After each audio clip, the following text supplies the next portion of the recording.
Halo, semangat pagi, selamat siang, dan apa kabar Sobat Obsesi dimanapun Anda berada. Semoga kita semua dan Anda semua selalu sehat, bahagia, dan sejahtera gitu. Yang penting bahagia ya. Amin. Jadi pada kesempatan kali ini saya kedatangan sohib kental ya. Jadi di sini ada Bro Wagner. Bro Wagner ini sebetulnya sobat lama saya ya. Ya. Teman kuliah saya juga di salah satu universitas ternama di Jakarta ya Bro ya. Yes bro, selamat pagi. Ya, Oke. Jadi apa kabar nih Bro Wagner nih? Kabar baik bro. Oke. Terima kasih waktunya diberi kesempatan juga untuk sharing banyak hal lah. Oke. Di kesempatan ini. Jadi sengaja saya ajak Bro Wagner yang merupakan orang spesialis ya terkait dengan electrical safety yang mungkin bisa membawa wawasan untuk kita bagaimana electrical safety yang aman yang bisa kita implementasikan di tempat kerja kita. Jadi kebetulan mungkin Bro Wagner aja yang coba memperkenalkan ya. Jadi saat ini sedang sibuk apa ya, menjalankan apa? Silakan Bro. Ya, terima kasih Bro Dedi. Ya, jadi saya di bidang electrical sudah mungkin hampir 20 tahun. Pertama pernah sebagai engineer 5 tahun lebih kurang lebih. Kemudian pernah juga di bidang salesnya, channel management, product management, dan markom. Dan terakhir 2 tahun terakhir ini saya diminta untuk manage satu brand electrical dari Jerman yang memang hubungannya banyak terkait sama safety di bidang electrical. Jadi kalau ngomong electrical ya kurang lebih di beberapa tempat, di beberapa perusahaan asing ataupun lokal, dan di beberapa bidang saya sudah terlibat. Jadi kurang lebih dapat sesuatu yang mungkin bagus untuk di-sharing, Bro Den. Oke. Jadi pas kan ya, kalau kita dengar kita pas banget itu. Jadi skill, experience beliau ini pas sekali. Jadi Bro, kebetulan saya juga hampir 20 tahun, tapi di dunia safety. Sama ya Bro ya. Walaupun ya, backgroundnya elektro, tapi ternyata kehidupan membawa saya ke dunia safety. Nah, jadi kita bisa padukan nih, Sobat Obsesi. Jadi Bro, memang electrical safety itu seperti ilmu kebatinan gitu ya. Jadi banyak orang meninggal nggak kelihatan, tiba-tiba pegang short, kesetrum, meninggal gitu ya. Jadi bahaya nggak kelihatan. Di dalam dunia safety, menurut pengalaman saya ya, jadi insiden atau accident terkait dengan electrical itu biasanya kontribusi yang paling tinggi itu training and kompetensi ya, akibat training dan kompetensi pelaku, teknisi ataupun pengawas electrical yang kurang. Lalu juga yang kedua adalah equipment ya, kondisi equipment yang tidak memadai, tidak terstandar gitu ya. Yang ketiga adalah sistem proteksi. Nah, itu ketiga hal itu yang membawa maut di dunia safety gitu ya. Jadi Bro Wagner, jadi tadi saya udah sebutkan faktor yang paling berkontribusi yang menyebabkan insiden atau accident terkait dengan electrical safety ya, akibat kelistrikan gitu ya. Nah, mungkin kalau kita bisa lihat ini Bro Wagner ini kan bawa beberapa perangkat yang mungkin nanti akan dijelaskan ya. Siap. Bro. Jadi dari ketiga hal itu kira-kira pandangan Bro Wagner ini terkait dengan pentingnya sistem proteksi dan juga peralatan yang memadai itu seperti apa sih Bro? Iya, terima kasih Bro. Iya, jadi ini memang salah satu hal yang menarik juga sih di dunia electrical. Jadi pengalaman saya mungkin kita bisa masuk di bagian equipmentnya, karena memang kalau saya kebetulan dari backgroundnya memang dari pabrikan untuk beberapa peralatan listrik, tapi tidak juga menutup kemungkinan kalau yang tadi dibilang Bro Dedi itu mengenai training, karena sebenarnya juga penting juga alat kerjanya bagus, tapi orangnya juga harus di-equip dengan training yang bagus, pengetahuan yang cukup ya. Cukup, sama juga sebenarnya kayak panduan tertulis, karena sebenarnya di Indonesia ini ada sistem untuk instalasi yang diatur namanya oleh PUIL, Pedoman Umum Instalasi Listrik. itu mengadopsi yang tebel banget bro, yang tebel banget bukunya itu. Nah, itu sampai sekarang aja saya udah nggak tahu edisi keberapa nih yang baru nih kan. Tapi memang itu bagiannya mungkin ada ranahnya nanti orang yang berbicara seperti itu. Nah, kalau di saya memang ranahnya lebih fokus untuk produknya sendiri. Karena memang di produk itu kita kalau ngomong electrical katakanlah bisa A sampai Z, yang tadi Bro bilang sistem proteksi ada, connecting seperti apa, instalasi petir dan seterusnya, yang masing-masing produk pun diatur oleh standar sebenarnya. Artinya Bro Wagner ini berbicara masalah equipment yang punya teknologi gitu kan ya, teknologi yang berkelanjutan. Jadi memang di peralatan listrik itu selalu berkembang Bro ya. Untuk supaya menjadi proteksi lebih aman, lebih aman sebagai proteksi untuk si penggunanya. Benar. Lanjut Bro. Ya, dan mungkin orang tahu kalau kita ngomong di Indonesia ya, SNI lah katakan seperti itu kan, Standar Nasional Indonesia. Ya. Beberapa peralatan listrik di Indonesia itu mengadopsi standar dunia, salah satunya IC, International Electrical Committee. Ada juga kita ngomong kalau di US itu UL, Undertary Laboratory. Ada juga yang lain NEMA dan seterusnya. Jadi banyak standar di dunia ini yang akhirnya juga diadopsi menjadi standar lokal di sini. Tapi belum tentu semua diadopsi jadi SNI. Jadi mungkin kalau di negara maju mereka sudah paham, udah aware-nya udah tinggi banget, itu menjadi regulasi. Sementara di kita mungkin kayaknya tahapnya beberapa udah jadi, tapi yang tidak diadopsi sama SNI mungkin lebih ke tahap edukasi ke usernya. Penting loh standar ini. Jadi kadang-kadang di market itu Bro, persaingannya bukan, kalau saya bilang ya berapa kali, oh ini masalah harganya gapnya kok jauh, padahal bukan di sana sebenarnya isunya. Tapi isunya karena yang satu pakai standar, yang lain nggak pakai standar. Ada harga, ada barang ya? Benar. Jadi at least user tahu dulu nih, ini standar ini bicara apa sih? Ya, jadi biasanya memang kalau di dunia industri, perusahaan, jadi supply chain atau procurement itu pasti mencari patokan apa? Harga, gitu ya. Tapi penting sekali bagi kita sebagai user menginfluence mereka. Ternyata standar-standar ini kita butuhkan gitu. Walaupun memang mungkin harganya bisa jauh lebih mahal ya Bro. Benar, gitu, dari segi ekonomisnya. Iya, setuju Bro. Dan bahkan tapi kalau kita bicara secara garis besarnya kayak umpamanya kita ngomong total cost of ownership, dibanding berapa kali ganti barang, dibanding nyari keamanan, nanti kalau tiba-tiba down mesinnya atau apa, mungkin impactnya jauh lebih besar, ya kan? Dan kebetulan juga yang contoh yang saya bawa di sini juga produknya juga secara value mungkin nggak besar-besar amat dibanding total kita katakanlah di mining atau di industri, nilainya kecil, tapi gara-gara dari yang ini di-ignore, impactnya bisa kemana-mana. Itu yang mungkin kita perlu aware. Jadi kita beli sekali barang ya yang bagus sekalian gitu ya, standarnya, kualitasnya, tapi long term. Dan bisa mengamankan kita gitu ya. Nah, kayaknya penting juga nih kalau ada barang tapi nggak kita bahas ya. Jadi coba kita bahas ini apa nih Bro? Barang ini apa nih? Nah, sebelum masuk ke sana mungkin lebih ke sini dulu ke komponen.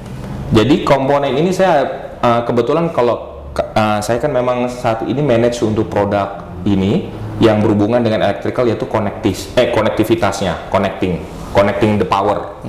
Jadi paling gampang mungkin kalau Bro lihat kita punya colokan di rumah yang steker gitu kita orang ngomongnya. Nah, itu untuk residensial. Tapi untuk di industri kita menggunakan standar yang berbeda. Nah, karena resiko yang dihadapi juga berbeda. Benar, gitu ya. lebih tinggi, grade-nya lebih tinggi. Sebagai contoh, mungkin saya contohkan ini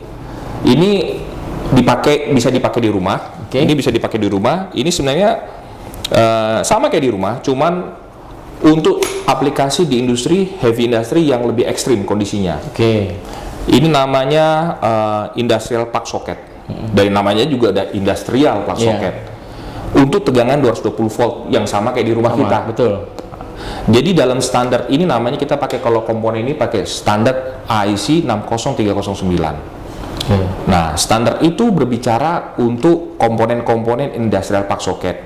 Salah satu di standar itu berbicara juga mengenai pewarnaan. Jadi kalau ini warnanya biru karena tegangannya 220 volt Bro. Oh gitu. Berarti warna juga ada ya? Bicara. Biasa kita beli. Yang cakep apa ya? Sukanya yang mana nih? Pink jangan-jangan ya pink. Jadi ini bicara mengenai indikasi tegangan. Merah ini 400 volt. 380 sampai 440 volt. Hitam ini 500 volt ke atas. Oke. Nah, jadi warna itu diatur juga dalam standar tersebut. Oke. Nah, selain itu juga standar itu berbicara mengenai IP, Indeks proteksi atau ingress ya. atau ingress protection. Jadi contohnya ini saya kebetulan bawa juga contoh nih. Ini kebetulan memang warnanya beda nih. Ya. Yang satu tadi yang saya bilang 500 volt, ini 220 volt. Jadi ini IP44. Oke. Digit pertama itu bicara terhadap ketahanan terhadap benda padat, salah satunya partikel debu. Digit kedua terhadap air. Oke. Jadi semakin tinggi IP-nya seperti ini IP67, berarti dia tahan terhadap debu yang partikel paling kecil sampai mikron, sama kerendam nggak ada masalah karena dari segala arah dia bisa kuat terhadap tekanan air. Oke. Jadi kurang lebih seperti itu. Jadi artinya kalau IP67 ini kejebur sementara nggak ada masalah. Tapi kita pemilihan indeks protection itu atau ingress itu kan memang sesuai kebutuhan gitu ya. Benar. Nah, kalau dari segi harga, Bro. Ya. Semakin tinggi IP, Ya. itu semakin mahal atau gimana tuh? Benar. Akhirnya mengikuti terhadap kebutuhannya seperti itu. Iya, betul. Ya. Ya. Banyak juga perusahaan itu kan sesuai kebutuhan gitu Ya. ya. Ada juga yang beyond, Ya. Mereka melihat mungkin ada resiko Ya. yang dinilai kecil, tapi mungkin bisa masuk ke dalam resiko yang mereka gitu Benar, ya. Artinya benar, setuju. mereka lebih memilih kenapa kita nggak beli yang IP yang tertinggi aja. Iya. Nah itu Ya. Dan satu hal lagi, Bro, tadi yang sempat saya bilang tadi itu, karena IP itu hanya salah satu dari sekian banyak klausul yang diatur dalam standar. Itu hanya satu klausul aja kecil. Yang kadang-kadang orang ngomong mau itu, tapi sebenarnya kalau kita ngambil saya mau standar itu yang IP sekian, berarti sewaktu pengetesan dia di pabrik ini dia harus memenuhi tes-tes yang lain. IP salah satunya. Yang lain lagi contohnya bahan ini dites terhadap nyala api, glow wire test. Oke. Nah, ini berarti dia tahan terhadap nyala api, mulai standarnya yang mengatakan dari 650 derajat selama 30 detik dia tidak boleh terbakar. Oke. Ya, itu salah satunya. Salah duanya. Kalau di fire itu namanya ada fire ratingnya. Ya, gitu ya. Ini flame retardant kita bicaranya. Flammable. Ya. Oke. Jadi bahannya nggak boleh yang flammable barang ini. Kemudian pengetesan. Padahal itu kayak plastik ya. Iya, tapi tapi bukan plastik yang mudah terbakar. Ini kalau kita bicara ini ada polikarbonat di sini, Oke. ada Padat ya polybutylene berarti ya. padat yang memang dikhususkan untuk bisa lewatin tes itu. Oke. Ada juga pengetesan lain namanya mechanical impact. Jadi ini kalau jatuh, Bro, nggak ada masalah. Ketimpa alat berat, jatuh kena conveyor, ketimpa dump truck, nggak ada risiko. Oke. Itu enggak.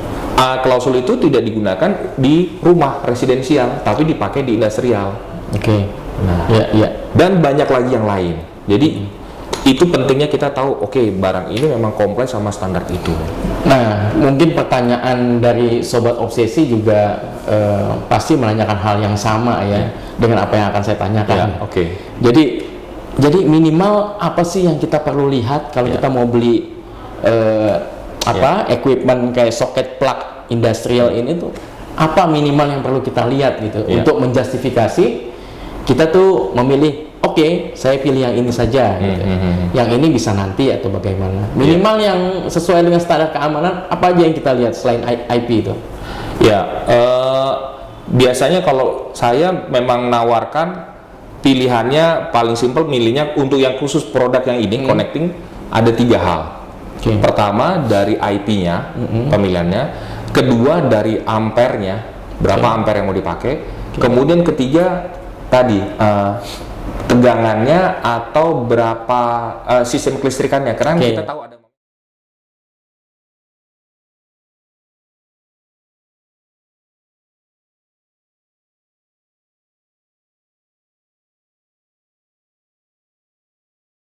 tiga hal itu yang biasanya diatur dalam pemilihannya. Tapi sekali lagi yang penting, karena tadi yang yang saya sempat jelaskan di awal, kita juga mengedukasi user, karena ada juga produk-produk seperti ini tapi yang tidak memenuhi standar.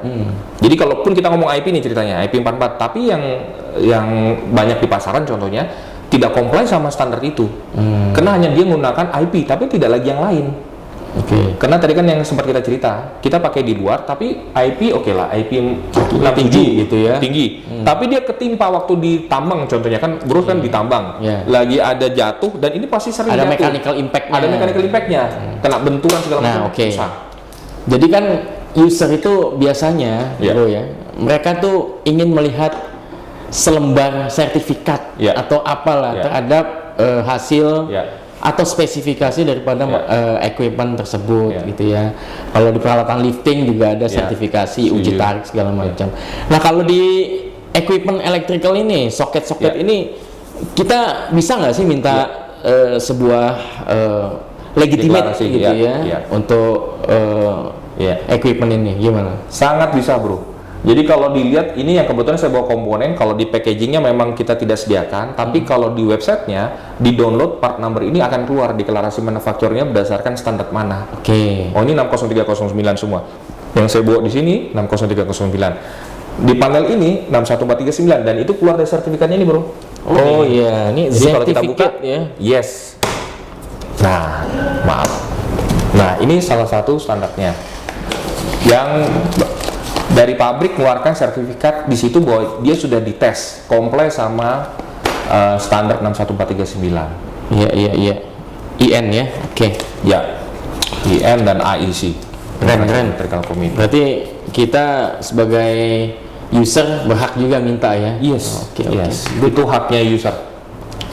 Apalagi nih bro yang bisa dijelasin nih? Jadi yang ini tadi sempat kita bilang, yang kita bicarakan tadi ini lebih ke komponen, Tapi kita bayangkan juga saat ini mau dirakit dalam panel seperti ini contohnya.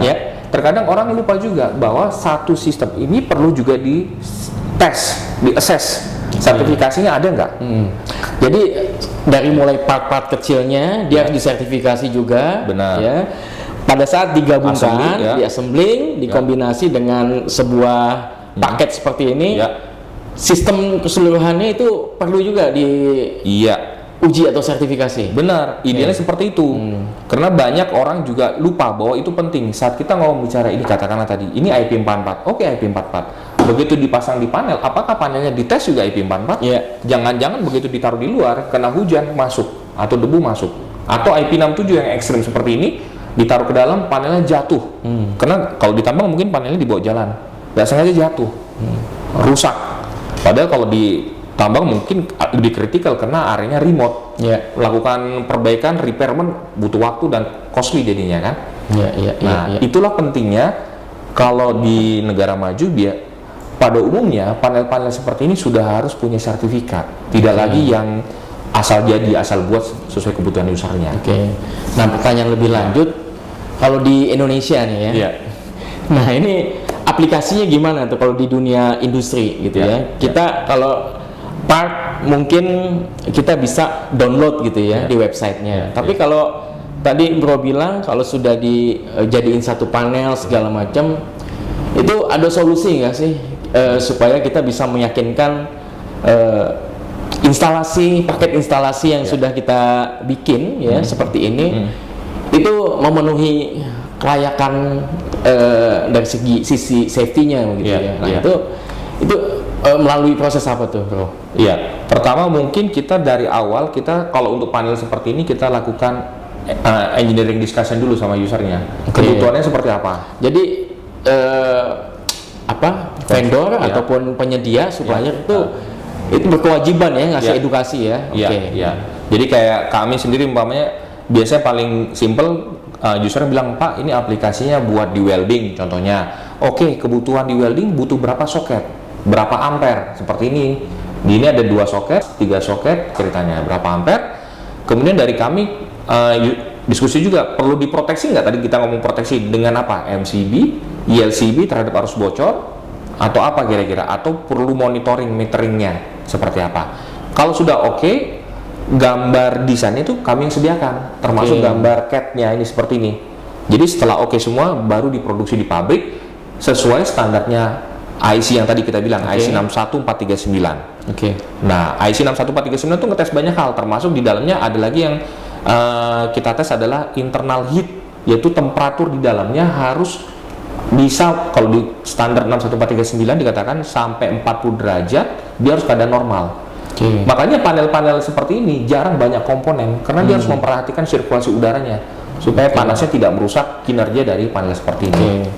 Dan mungkin panel-panel, ruang panel juga kadang dingin ya. Itu mungkin itu juga kali ya. Itu kalau ini bro, Kalau yang yang di tempat, MCC gitu ya. di dalam. Tapi kita bayangkan yang Kalau di paling luar. outdoor. Iya, betul.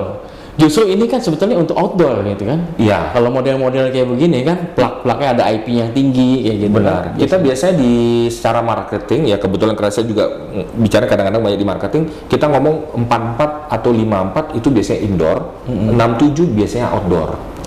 Secara bahasa simpelnya seperti itu. Best practice-nya lah. Best practice-nya seperti itu. Jadi sobat obsesi cukup menarik ya.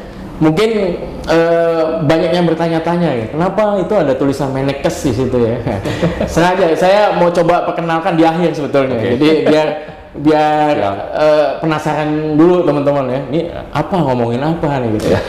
Jadi Bro Wagner ini salah satu prinsipal ya, kalau bisa dibilang ya, prinsipal daripada produk Mennekes yang dari Jerman ya. Beliau adalah coba sebutin jabatannya. Country manajernya Mennekes di Indonesia ya. Jadi yang tadi telah menjelaskan terkait dengan equipment, terkait dengan electrical safety. Nah, kita ngomongin electrical safety, tadi kita udah ngomongin IP, ingress protection ya. Lalu kita juga sudah ngomongin proteksi gitu ya, sistem proteksi yang mereka punya. Nah ini diskusi lebih lanjutnya adalah kenapa? Ini kan pastinya produk-produk seperti ini sudah ada juga ya di pasaran. Apa nih yang membedakan produknya Bro Wagner ini Mennekes dengan produk lain? Gak usah sebut merek. Oke, siap. Ini masih edukasi soalnya Jadi apa yang ininya gitu ya? Ya, mungkin yang pertama kita memang salah satu pionir awal di industrial plug socket dunia. Jadi kalau dibilang itu di awal berarti teknologinya udah cukup lama dan kita spesialis di sini. Makanya R&D-nya nggak jauh-jauh dari sini dan fokus. Sebagai contoh bro, ini mungkin yang tipe lama. Ini yang tipe baru sekarang sudah pakai grip. Kalau boleh lihat ini ada gripnya. Oh iya, betul. Ya kan? Supaya ini ya, supaya tidak licin. Karena kita bayangkan waktu di lapangan, di tambang atau di area yang ekstrim, lepas dan ini dalam keadaan bertegangan. Paling tinggi katakanlah saya kebetulan ini 63 ampere seperti ini. Nah, jadi pegangannya, handlingnya lebih enak. Lebih enak gitu ya. Ya kan? Nah, ini teknologi yang sudah artinya terus berevolusi dan nggak jauh-jauh dari sini. Karena kita memang spesialis di sana selama lebih dari 75 tahun di dunia. Nggak lama juga ya? Iya, dan fokusnya ada di sana. Kedua, selain itu kita juga punya, karena lama, kita punya alat molding yang lebih, mungkin ada sekitar 1200 alat molding toolsnya, sehingga kita punya varian paling banyak. Jadi kalau bro lihat tadi ini ada, kebetulan saya bawanya yang warna hitam 500 volt 220 380. Kita juga punya warna kuning 110 volt. Ada lagi warna hijau untuk frekuensi yang di atas 60 Hz sampai 300 Hz. Ada juga warna putih, ungu dan seterusnya. Karena kita tadi punya varian yang banyak untuk semua kebutuhan connecting power. Itu yang kedua. Yang ketiga, kita comply sama semua standar yang ada. Nah, itu yang tadi kita bicara di awal. Standar yang komponen AIC 60309 dan panel AIC 61439. Nah, itu yang kadang-kadang penting juga user untuk menyebutkan itu. Karena kalau tidak disebutkan itu dari awal, kita mungkin akan compete dengan beberapa produk yang memang tidak comply dengan itu. Jadi isunya bukan harga, tapi memang nggak apple to apple karena nggak comply sama standar. Ya, betul. Ya, ada equipment yang lebih murah, tapi dia nggak comply dengan standar, makanya mereka kasih harga yang lebih murah. Benar, gitu ya. Benar. Nah, terkait dengan standar berarti kan juga ada jaminan garansi gitu ya, terkait produk ini. Kalau ada miss error atau apa produk gitu ya. Ini ada garansinya juga ya, bro? Ya, by default sih biasanya setahun. Tapi so far sih hampir jarang yang ada masalah. Bahkan makanya secara ekonominya kurang menarik nih, karena jarang ada yang diri. Sekali beli udah selesai. Nggak butuh lagi. Bercanda seperti itu. Iya. Jadi cukup menarik ya. Nah, ini kalau di dunia safety itu terkait dengan jadi di safety itu ada namanya hierarki kontrol, gitu ya, pengendalian resiko. Pertama itu adalah eliminasi, ya, substitusi, engineering control, administrasi, dan juga alat pelindung diri. Nah, alat pelindung diri itu sebetulnya the last control. Kalau kita nggak perlu pakai alat pelindung diri ya nggak usah. Kalau di atasnya sudah bisa kita kontrol. Mungkin di sini kita bisa lihat dari sisi engineering controlnya, ya ini juga sudah terstandar, ya. Artinya engineering controlnya betul-betul sudah bisa mengamankan kita dengan standar-standar yang comply ya dari beberapa standar. Dari sisi eliminasi juga atau substitute, teman-teman juga sudah bisa melakukan sebetulnya. Substitute artinya menukar, menukar barang yang tidak comply dengan yang comply seperti ini, gitu ya. Jadi di situ gitu. Kalau eliminasi kita nggak bisa karena kita di industri masih perlu soket, masih perlu connection, connecting power kita masih perlu. Jadi resiko ini akan selalu ada, tapi resikonya bisa dinolkan sebetulnya, ya, dieliminir atau ditekan sampai ke titik nol dengan produk-produk yang punya standar seperti ini. Benar. Awalnya ini bukan promosi ya, tapi jadi saya bantu promosi juga. Terima kasih bro. Jadi terima kasih Bro Wagner untuk waktunya. Mungkin ada sedikit penutup closing untuk sobat-sobat obsesi supaya tercerahkan lah di kedepannya bagaimana sih menyikapi terkait dengan equipment yang mempunyai requirement atau standar seperti ini tuh harus seperti apa dan harus bagaimana kalau melihat barang kayak gini gitu. Terima kasih Bro Dedi. Jadi mungkin ada satu poin lagi yang terlupakan kenapa kita juga tadi bro. Satu lagi karena kita hadir di Indonesia. Jadi kehadiran saya kebetulan dan tim dari Menekes juga kita bantu untuk edukasi satu, tapi juga bantu secara komersialnya. Jadi kayak masalah availability barang ini, ketersediaannya kami perhatikan selalu supaya selalu bisa menjawab kebutuhan, karena perlu juga fast respon dari user. Nah itu juga kita bantu juga kayak tadi untuk discussion terkait engineeringnya, desainnya seperti apa, kami juga bantu. Jadi itulah kami hadir di sini. Jadi tidak hanya jual barang, tapi juga melakukan konsolidasi, edukasi dengan user supaya mereka makainya betul, ya kan, proper segala macam. Dan keluhan-keluhan biasanya kan kalau user itu kalau kita ajak ngobrol itu mulai timbul keluhan-keluhan. Nah kalau bisa diokomodir itu bagus sekali itu bro. Benar, gitu ya. Benar. Dan banyak hal yang sudah kita lakukan karena memang berangkat dari tadi keluhan, masalah. Kemudian ada yang waktu itu baru 2 hari lalu lah ceritanya, dia komplain ke kami kan, ini sering rusak pak gini-gini. Terus kami datang ke tempatnya investigasi, oh iya ternyata memang yang dia pakai alatnya tidak standar. Sebagai contoh seperti ini, nah ini nih, ini kami pakai ini kayak mungkin kalau di rumah kayak ini bro, kayak yang apa, soket yang panjang itu, yang tapi lubangnya banyak gitu kan. Dan kita pakai kabel gini, tapi ada juga mamanya kayak yang langsung ke cowoknya di sini, yang ceweknya female-nya di sini langsung bersamaan. Langsung masuk. Nah, kayak mungkin di rumah tuh ada yang T modelnya, cowok langsung nyebarkan yang female-nya kan. Nah, kalau di standar industri itu kalau bisa dihindari. Karena kemungkinan panasnya jadi overheatnya tinggi di dalam. Jadi satu tempatnya. Karena jadi satu tempatnya. Kontaknya semakin berdekatan. Kalau di rumah mungkin ampernya kecil, 2 ampere, 4 ampere, 6 ampere, kecil lah. Kalau di industri 16, 32, 63. Jadi kebayang heatnya di dalam pasti lama-lama makin berpengaruh. Nah akhirnya waktu itu kita tawarkan, ya udah kalau nggak pakai ini, karena ini modelnya hanya female dan kabel blend, atau pakai sekalian panel seperti itu. Nah dan akhirnya ya puji Tuhan ya solve sih bro, urusan kayak gitu-gitu nggak jadi merembet kemana-mana. Dan itu yang kita sih selalu bantu edukasi ke user dengan kehadiran kita di Indonesia untuk bantu.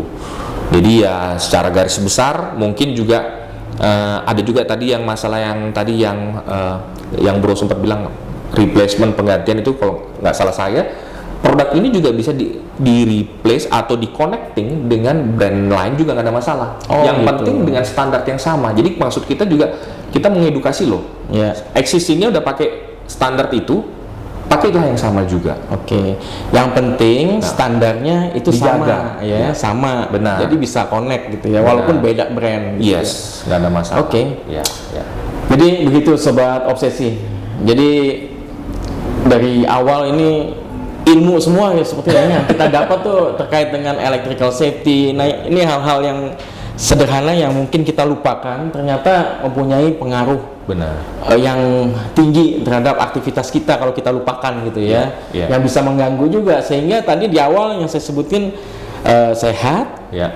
bahagia dan sejahtera. Amin. Itu nggak akan tercapai gitu Siap. ya. Tapi kalau kita bisa menggunakan equipment dengan benar, terstandar, perusahaan berkelanjutan gitu ya, artinya karyawan juga bisa sejahtera gitu ya.